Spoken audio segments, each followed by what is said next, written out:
पेशी आपके हिसाब से गुड़गांव में फ्लैट लेना फायदेमंद है या फिर प्लॉट लेना फायदेमंद है? देखिए, ये एक बड़ा कॉमन क्वेश्चन है। इसका आंसर काफी हद तक आपके पर्पज में है कि आपका पर्पज क्या है। देखिए, आप शॉर्ट टर्म के लिए लेते हैं, फिर शॉर्ट टर्म में शिफ्ट होना चाहते हैं, एंड यूज के लिए लेते हैं, तो आपके लिए अपार्टमेंट्स बेस्ट ऑप्शन है, क्योंकि उनकी पोजीशन जल्दी मिल जाती है आपको।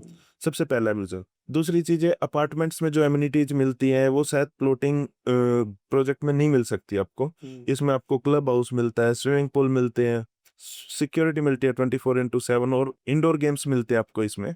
सो वो चीजें प्लॉटिंग प्रोजेक्ट में कहीं ना कहीं हम मिस कर देते हैं। दूसरी तरफ अगर आप लॉन्ग टर्म एंड कस्टमाइजेशन की तरफ जाना चाहते हैं तो प्लॉटिंग प्रोजेक्ट्स बेस्ट होते हैं उस चीज के मामले में, क्योंकि प्लॉटिंग प्रोजेक्ट्स को आप खुद कंस्ट्रक्ट करवा सकते हैं अपने बेस पे, अपने हिसाब से।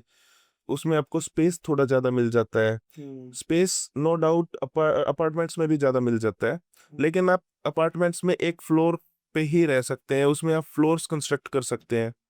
देन अगर मैं एक लॉन्ग टर्म की बात करूं, कौशल जी, देखना, एक लॉन्ग टर्म होता है, एक शॉर्ट टर्म होता है। ये मैंने शॉर्ट टर्म का बता दिया। अगर आपको, मैं इसे भी थोड़ा सा एक्सपेंड कर सकता हूँ, 10 से 15 साल तक। अगर आपकी 10 से 15 साल तक की भी इन्वेस्टमेंट है तो जरूर आप जा सकते हैं अपार्टमेंट्स की तरफ। बट अगर आपका मकसद है कि हमें लाइफ लॉन्ग या फिर 20-30 साल एक जगह पर रहना है, तो आप अपार्टमेंट्स की तरफ बिल्कुल ना जाएं, क्योंकि अपार्टमेंट्स एक डेप्रिसिएटिंग एसेट है एंड प्लॉट्स एक अप्रिसिएटिंग एसेट है, क्योंकि प्लॉट्स की कीमत टाइम टू टाइम बढ़ती है। अपार्टमेंट्स का मैं बताता हूँ।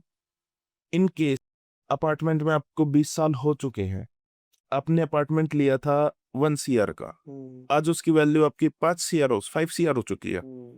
उसके बावजूद 20 साल होने के बाद आपके अपार्टमेंट की वैल्यू बढ़ेगी नहीं, वो डेप्रिशिएट होगी, घटेगी।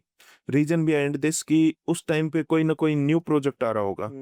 आज जो एमिनिटीज मिल रही हैं, 20 साल बाद अगर आप एमिनिटीज देखेंगे तो आपको आज के प्रोजेक्ट में वो एमिनिटीज कभी नहीं मिलेगी जो 20 साल बाद आने वाले प्रोजेक्ट में होंगी। तो उस बेस को देखते हुए, फिर कंस्ट्रक्शन देखते हुए, आज की डेट में सबसे अच्छी कंस्ट्रक्शन हमारी वन कंस्ट्रक्शन जिसे हम मानते हैं, उस टाइम पे इससे भी अच्छी कोई कंस्ट्रक्शन आ जाएगी।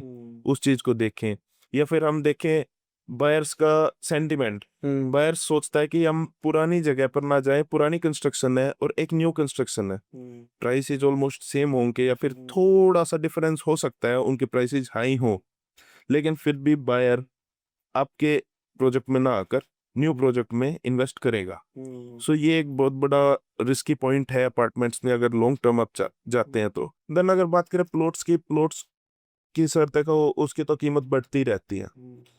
जमीन समेत, हमारे बड़े बुजुर्ग बोल के गए हैं, जड़ जड़ समेत तो जड़ समेत ही होता है। बिल्कुल। हाँ, तो प्लॉट्स को मैं ज्यादा वो कहूंगा कि आपको प्लॉट्स की तरफ जाना चाहिए अगर लॉन्ग टर्म के लिए देख रहे हैं। शॉर्ट टर्म के लिए देख रहे हैं आप, आपको चेंज करना है, देन आप बिल्कुल अपार्टमेंट्स की तरफ जा सकते हैं, due to its high end amenities.